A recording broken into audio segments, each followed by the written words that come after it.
first and last name. We already know who you are, but give me your first and last name. We're going to have a conversation. You're just talking to me. Go. Okay. I'm Boots Riley. I'm the writer and director of Sorry to Bother You. Sorry to Bother You. When I tell you, this was like going into, I'm sitting there, it's a comedy, right? Then all of a sudden things got real. And then you started bringing out the white voice, and then you started bringing out real world issues that common people go through. Talk to me about your background, because this was a real world issue that you went through as a telemarketer.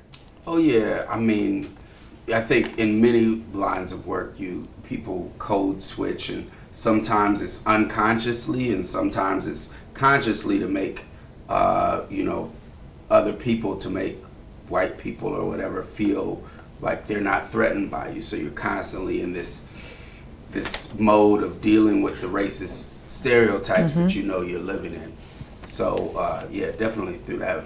But my background is music, and so I'm always listening to language and how people act and why they're doing it. So it's like, where did that come from? The film background, because again, the Coop, this was music. Yeah. Well, so I started off in film school, and we got a record deal while I was in film school at a time when I didn't think I could get my ideas funded. So we did the music, and at a certain point I needed to follow the thing that I originally wanted to do.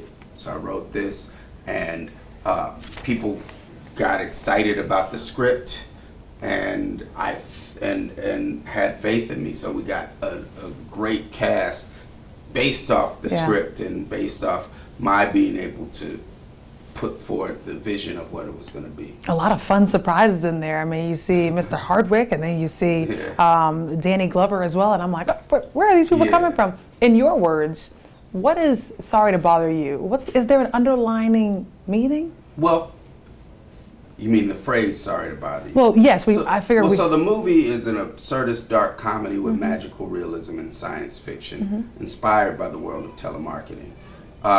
Sorry to bother you, obviously, is the phrase that a lot of telemarketers say, but it's also talking about jarring us out of our sense of comfort with what we think is the status quo.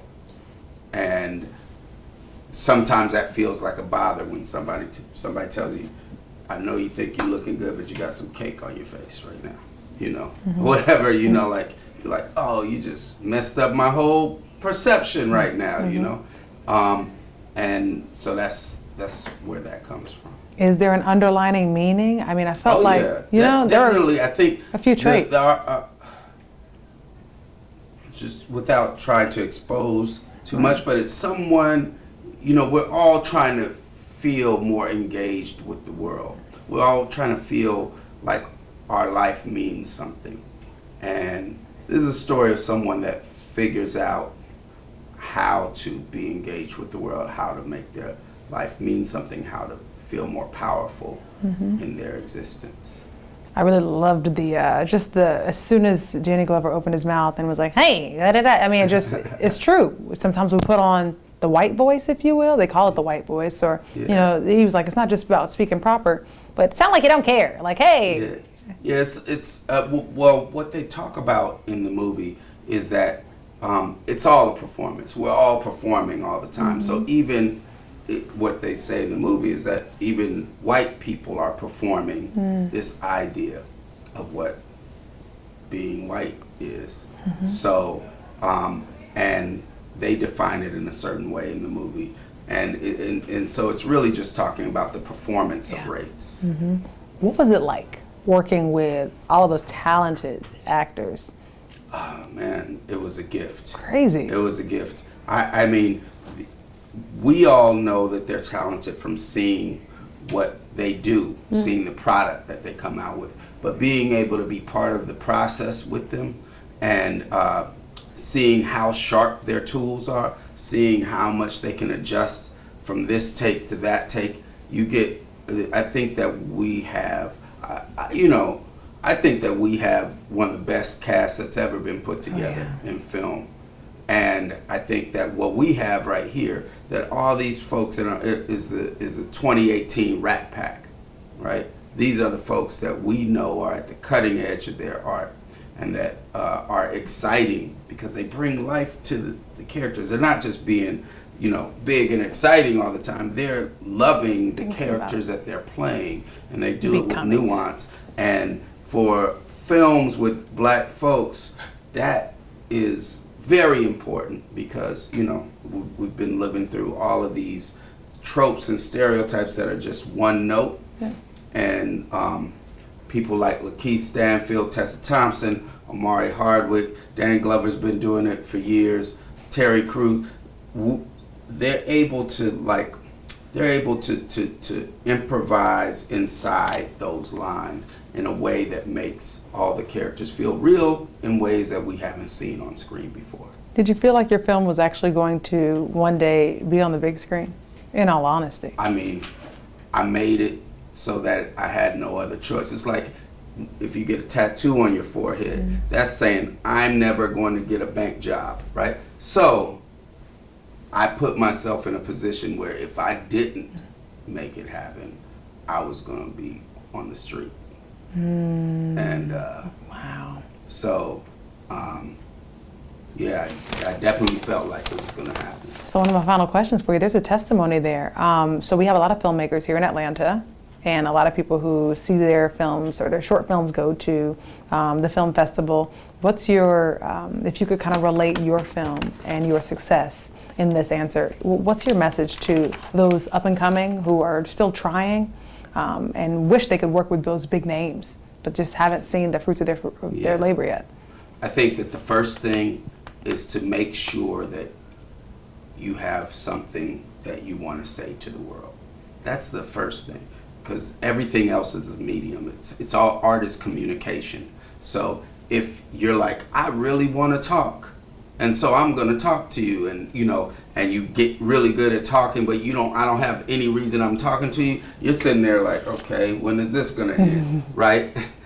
But what makes me what makes me a good conversationalist is the fact that I have something that I really need to impart to you. Yeah.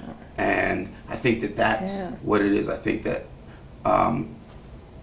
you have to first identify what that is that you're trying to get across to people, and get beyond the fact that you just want to be an artist in this way or artist in that way. And that will guide aesthetic choices into things that work. And then also it will get you away from the trappings of genre, because when we're like, oh, okay, I'm gonna make a romantic comedy, or I'm gonna make a heist movie, or whatever, fixated on it, that. that works for the people that already have the money behind them and all that kind of stuff.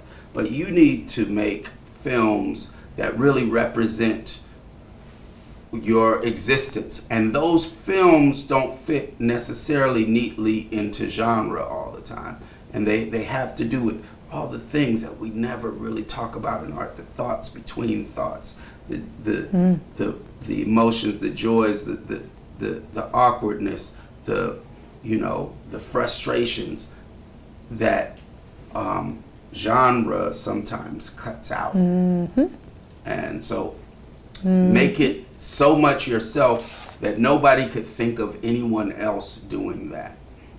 I love that quote, actually. I love that quote. My last question for you, and you kind of already answered this, but why should people go see the film?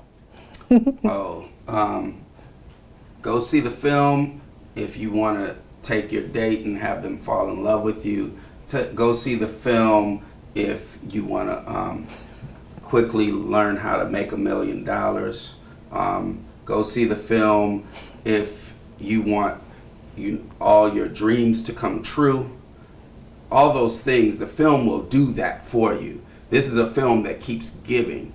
No, go see the film because it's unlike any movie that you've ever seen before. And it's also one with a level of talent that can't be messed with, can't be compared to anyone else. And it's something that we put together a visual treat for you. We put together a narrative treat for you, and I think it'll be one of your favorite films ever. Thank you so much. Is Thank there anything you. else I didn't ask you? Thanks for having No, me. of course. Yeah. We were so thrilled to be able to have an opportunity to speak with the director, because oftentimes we do sometimes, but I thought this was important because there was a strong message in this film. Yeah. So thank you, Laura. Yeah, and I didn't want to get too heavy-handed with what the